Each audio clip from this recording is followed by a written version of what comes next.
এবার মিথ্যে ভালো মানুষের অভিনয় করেও রাইয়ের মন গলাতে পারল না নীলু। হ্যাঁ বন্ধুরা, ভিডিওতে লাইক দিয়ে দেখতে থাকুন।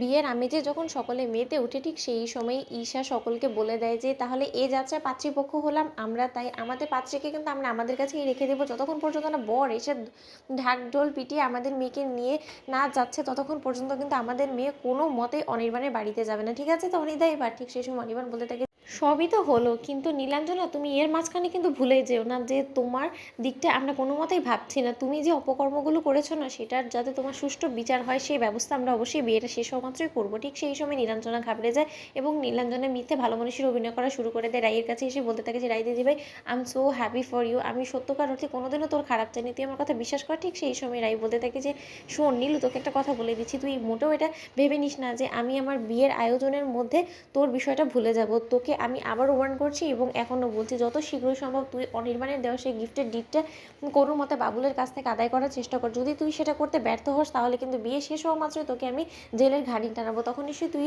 সেটা অ্যাকসেপ্ট করবি না। তাই আমি তোকে বলে দিচ্ছি যে তোকে আমি এক সপ্তাহের সময় দিলাম, এর মাঝখানে তুই যদি অনির্বাণের দেওয়া সেই গিফট ডিটের পেপারসটা আমার হাতে হস্তান্তর না করতে পারিস, তারপরে তুই দেখবি যে আমার কী ভয়াবহ রূপ আমি ধারণ করি। ঠিক সেই সময় নীলাঞ্জনও বলতে থাকে যে সর্বনাশ করেছে, এবার আমি সেই বাবুল গুন্ডা থেকে যদি সেই পেপারসটা চাই ও তো কোনো মতেই আমাকে সেই পেপারসটা দেবে না। কিন্তু তার থেকে বড় কথা, রায় দিদিভাইয়ের বিয়ে শেষ হওয়া মাত্র ও যে পরিমাণে আমার দিকে তেজ দেখাচ্ছে তাতে তো বোঝা যায় যে ও ভয়াবহ রূপ ধারণ করবে, যে কোনো মূল্যে আমাকে শাস্তির আওতায় আনবেই। কিন্তু তার আগে যে কোনো মূল্যে রায় দিদিভাইয়ের হাত থেকে বাঁচার জন্য আমাকে কোনো না কোনো একটা উপায় বের করতেই হবে, সেটা যে করেই হোক না কেন। অন্যদিকে যখন নীলু বাবুল গুন্ডাকে ফোন করে বলতে থাকে যে তোমাদের কাছে সেই পেপারসটা আছে সেটা আমি খুব ভালো করে জানি, চাই যত শীঘ্রই সম্ভব প্লিজ সেই পেপারসটা আমার কাছে দিয়ে দাও তোমরা ভালোই ভালো, নয়তো আমি কিন্তু তোমাদের এগেনস্টে কেস ফাইল করে দেবো। ঠিক সেই সময় বাবুল গুন্ডা হাসতে থাকে এবং বলতে থাকে যে এখানে কি ফাইজলামো হচ্ছে? আপনি কি মনে করেছেন যে আপনি যখন ইচ্ছে যে কাজ আমাদেরকে বলবেন সেই কাজটা আপনারা সামান্য কয়টা টাকার বিনিময়ে করতে বাধ্য? সেরকমটা নয় ম্যাডাম, এতটাও সহজ নয়। এত কষ্ট করে আমরা সেই গিফট ডিডের মধ্যে যখন সিগনেচার করাতে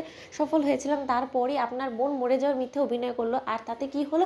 লাস্টে গিয়ে আমরা আমাদের পাওনা টাকাটা অবধি বুঝে পেতে পারলাম না, কারণ আপনাদেরকে তার আগেই পুলিশ জেলে নিয়ে চলে গেল। তাহলে আপনি আমাদেরকে বলুন তো এই সকল কিছুর মাঝখানে আমাদের লাভটা ঠিক কোথায় হলো? তাই আমরা আমাদের পাওনাটা বুঝে নেওয়ার জন্য এবার সেই গিফটের ডিডটাকে ব্যবহার করে যে কোনো মূল্যে অনির্বাণ সেনের কাছ থেকে সেই প্রপার্টিটা আত্মসাৎ করে নেব। এই যাত্রায় আপনাকে কোনো মতে আমরা কোনো রকম কোনো সুযোগ দেবো না। আর আপনি আমাদেরকে পুলিশের ভয় দেখাচ্ছেন, আপনি ভুলে গেলেই চলবে না যে আপনি এখন জামিনে বাইরে আছেন। আপনার বিরুদ্ধে যদি আমরা একবার মুখ খুলি তাহলে যে আপনার কোথাও মুখ লুকানোর জায়গা থাকবে না, সেটা নিশ্চয়ই আপনি বুঝতে পারছেন। তাই নিজের ভালো কী করে করবেন সেটা ভাবুন, নয়তো বা আমরা কিন্তু খুব ভালো করেই জানি যে আপনাকে কী করে ফাঁসাতে হয়, তাই আমাদেরকে একদম চটানোর চেষ্টা করবেন না। ঠিক সেই সময় নীলাঞ্জনা বলতে থাকে যে সর্বনাশ করেছে, এদিকে বাবুল তো কোনো মতেই আমার কথা শুনতেই রাজি না। এবার আমি কী করবো?